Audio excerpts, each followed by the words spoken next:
Good morning everyone. This is Poonam here, your SSC teacher from Vishay School, Una. Dear students, we are doing the chapter Rise of New Religions. Today we will start with similarities and differences between Buddhism and Jainism. First we will discuss similarities of Buddhism and Jainism. तो दोनों में same thoughts कौन से थे? So let's start. Both were started by the members of the Kshatriya varna. दोनों ही Buddhism भी और Jainism भी स्टार्ट किसने किया था? क्षत्रिय वर्ण के लोगों ने. Second similarity is both opposed Brahmanical supremacy. Buddhism और जैनिज्म दोनों ही ब्राह्मणिकल सुप्रीमेसी मीन्स जिसमें ब्राह्मण सुपर माने जाते थे उनका अपोज करते थे. अपोज मीन्स उनके अगेंस्ट थे. Third similarity is they admitted people from lower caste and women. दोनों में ही ज्यादातर लोअर कास्ट के लोग शामिल थे, एडमिटेड थे और वुमेन थी. Fourth similarity is both attracted the lower varnas particularly the Vaishyas और traders.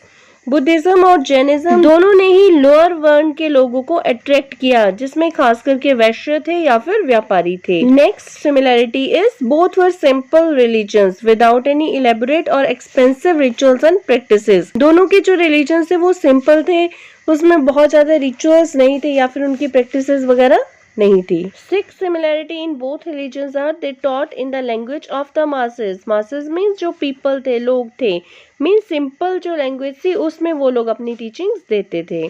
So these are the similarities between Buddhism and Jainism.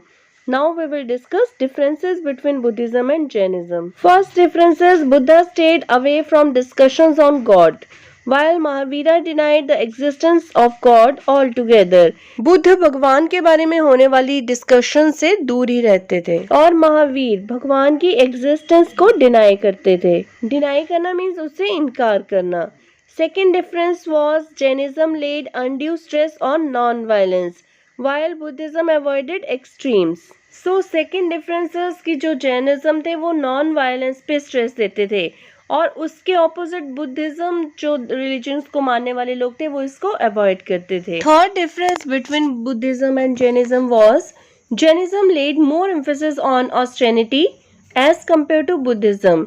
तो जैनिज्म के जो लोग थे उन्होंने बुद्धिज्म के कंपैरिजन में ऑस्टेरिटी मीन्स तप के ऊपर, जो तपस्या के ऊपर ज्यादा एम्फेसाइज किया. Next differences Buddhism did not preach its followers to give up the use of clothes unlike Jainism. Buddhism जो रिलीजन था उन्होंने जैनिज्म की तरह लोगों को ऐसी शिक्षा नहीं दी कि वो अपने कपड़ों का, अपने वस्त्रों का त्याग कर दे. Fifth difference is Buddhism spread beyond India while Jainism remained confined to certain areas in India itself. कि बुद्धिज्म जो था वो इंडिया के बाहर भी स्प्रेड हुआ, वहां भी इस धर्म का प्रचार हुआ और जैनिज्म सिर्फ इंडिया में या इसके कुछ सर्टेन एरियाज में ही कन्फाइंड रहा, मीन्स रिस्ट्रिक्टेड रहा, वहां तक ही रहा ये. Sixth difference between Buddhism and Jainism is Buddhism attack the varna system while Jainism was not that vocal in its protest. Means जो बुद्धिज्म था उन्होंने वर्ण सिस्टम के ऊपर अटैक किया और जैनिज्म में इसके बारे में बिल्कुल फ्रीली ओपनली इसके बारे में ज्यादा कुछ नहीं कहा.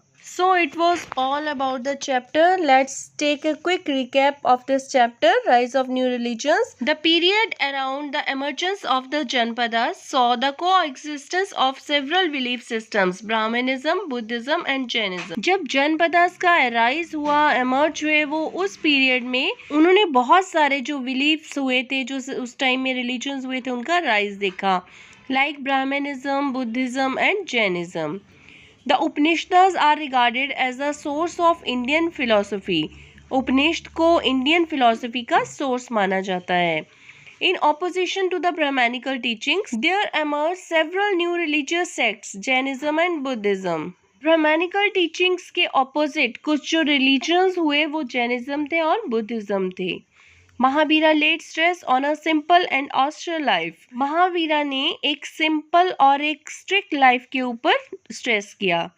Mahavira asked people to avoid violence, not to speak a lie, not to steal, not to acquire property and to observe continence. Mahavir ने अपने फॉलोअर्स से कहा कि वो वायलेंस को अवॉइड करें. वायलेंस मीन्स लड़ाई झगड़ा, और झूठ ना बोलें, चोरी ना करें, दूसरों की प्रॉपर्टी एक्वायर ना करें और टू ऑब्जर्व कॉन्टिनेंस मीन्स संयम, मतलब सेल्फ कंट्रोल होना चाहिए लोगों का अपने ऊपर। Next is Buddhism founded by Gautam Buddha also had simple teachings. Buddhism जिसको गौतम बुद्ध ने फाउंड किया था उनकी भी सिंपल टीचिंग्स थी। Buddha suggested 4 noble truths and an 8-fold path to overcome sorrow and attain salvation. Buddha ने 4 noble truths और 8-fold path को अपनाने की सजेशन दी लोगों को कि अगर वो दुख से बाहर आना चाहते हैं और सल्वेशन मीन्स अगर वो लोग मोक्ष की प्राप्ति चाहते हैं तो उनको नोबल ट्रूथ्स को अपनाना पड़ेगा और 8-fold पाथ को फॉलो करना पड़ेगा। So students, it was all about this chapter rise of new religions. I hope this concept is clear to you now. Next we will continue in our next video. Thank you. Have a nice day.